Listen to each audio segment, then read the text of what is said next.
இன்றைய இந்திய அரசு, பாஜக அரசு தமிழ்நாட்டை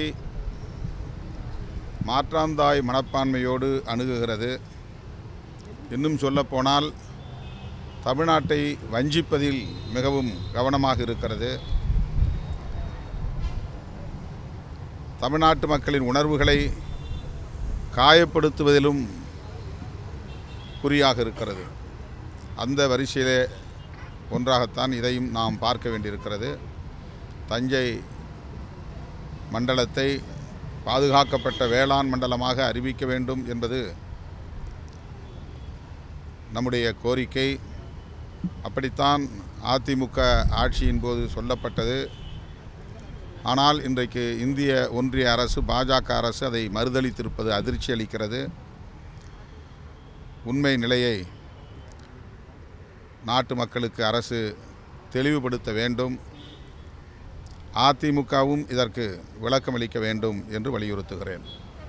பாமக நிறுவனர் குறித்து தமிழக முதலமைச்சர்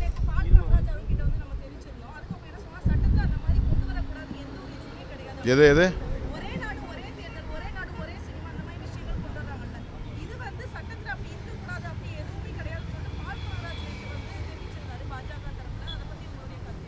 அதுக்கு எதிர்ப்பு தெரிவிச்சிருக்காரு. அவர் கொண்டு வரலாம் அப்படிங்கிறது, அப்படி கொண்டு வரக்கூடாதுன்னு எந்த சட்டமும் கிடையாது.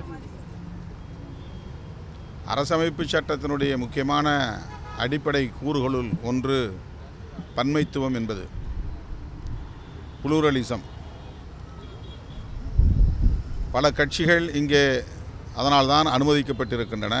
பல மதங்கள் அதனால்தான் இங்கே சுதந்திரமாக இயங்குகின்றன. பல மொழி பேசும் தேசிய இனங்களும் சுதந்திரமாக இங்கே வாழ முடிகிறது. அதற்கு காரணம் நம்முடைய அரசமைப்பு சட்டம் பன்மைத்துவத்தை அடிப்படை கூறாக கொண்டிருப்பது தான். அதை முற்றாக சிதைக்கிற ஒரு அரசியல் முயற்சி தான் ஒரே தேசம், ஒரே கலாச்சாரம், ஒரே தேசம், ஒரே ஆட்சி என்கிற பாஜகவின் அரசியல் நிலைப்பாடுகளாகும். அது எந்த வகையிலும் ஏற்புடையதல்ல. அது அரசமைப்பு சட்டத்திற்கு நேர் எதிரானது.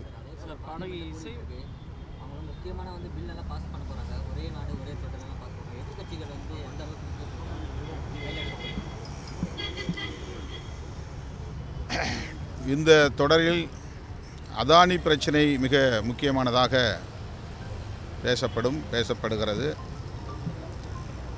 உத்தரப்பிரதேசத்திலும் அங்குள்ள மாநில அரசு, பாஜக அரசு இஸ்லாமியர்களுக்கு எதிரான வன்முறையை கட்டவிழ்த்து விட்டிருக்கிறது. துப்பாக்கிச் சூட்டில் 3 படுகொலை செய்திருக்கிறது. இதுபோன்ற பிரச்சனைகள் முக்கியமான பிரச்சனைகளாக எதிர்க்கட்சிகளால் மேற்கொள்ளப்பட உள்ளன. எதிர்க்கட்சிகளுக்கு உரிய வாய்ப்பை தருவதில்லை, எதிர்க்கட்சிகளின் கோரிக்கைகளையும் பொருட்படுத்துவதில்லை என்பதுதான் மோடி அரசின் இலக்கணமாகவே இருக்கிறது. ஆகவே இப்போது அவர்கள் புதிய மக்கள் விரோத சட்டங்களை கொண்டு வருவதற்கு முயற்சிக்கிறார்கள். அதை கட்டாயமாக எதிர்க்கட்சிகள் ஒருங்கிணைந்து முறியடிக்க முயற்சிப்போம். ஒருங்கிணைந்து காங்கிரஸ், இடதுசாரிகள், திராவிட முன்னேற்றக் கழகம் ஆகிய இந்தியா கூட்டணி இடம்பெற்றுள்ள கட்சிகள் ஒருங்கிணைந்து அதற்கான செயல் திட்டங்களை வரையறுப்போம். பாமக நிறுவனர் குறித்து தமிழக முதலமைச்சர் பேசியது அவர் வகிக்கக்கூடிய பதவிக்கு நல்லது. பாமக சேர்ந்த கட்சியினர் 2 நாளாக ஆர்ப்பாட்டம் தமிழக முழுவதும் பண்ணிக்கிட்டு இருக்காங்க. முதலமைச்சர் மன்னிப்பு கேட்கணும், பொது இடத்துல மன்னிப்பு கேட்கணும்னு கோரிக்கை. இதற்கு நான் கருத்து சொல்ல விரும்பவில்லை. சார்,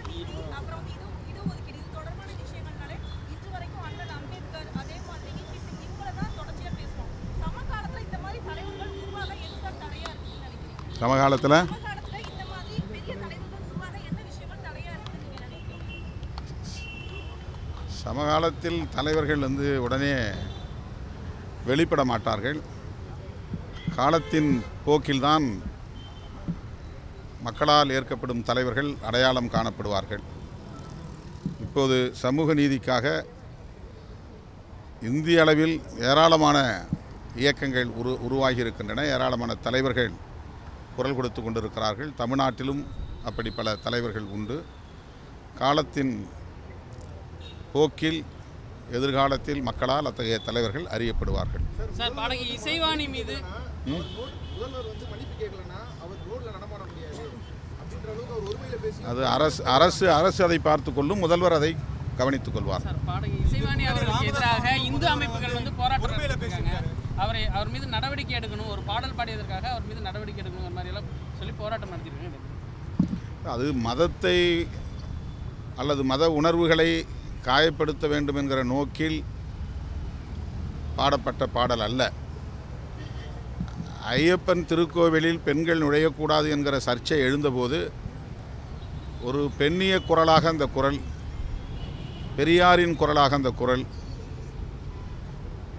இசையாக வெளிவந்திருக்கிறதே தவிர அதில் யாருடைய உணர்வுகளையும் காயப்படுத்தக்கூடியதாக இல்லை. வேண்டுமென்றே அவர்கள் அதானி போன்ற பிரச்சனைகளை திசை திருப்புவதற்காக தமிழ்நாட்டில் இதை பெரிதுபடுத்துகிறார்கள். அதானி கைது செய்யப்பட வேண்டும் என்பது இப்போது தேசிய அளவிலான ஒரு கோரிக்கையாக மாறியிருக்கிறது. அதையெல்லாம் திசை திருப்புவதற்கு இது போன்ற சில்லறை பிரச்சனைகளை கையில் எடுக்கிறார்கள் என்று நான் கருதுகிறேன். அது ஏற்புடையதல்ல.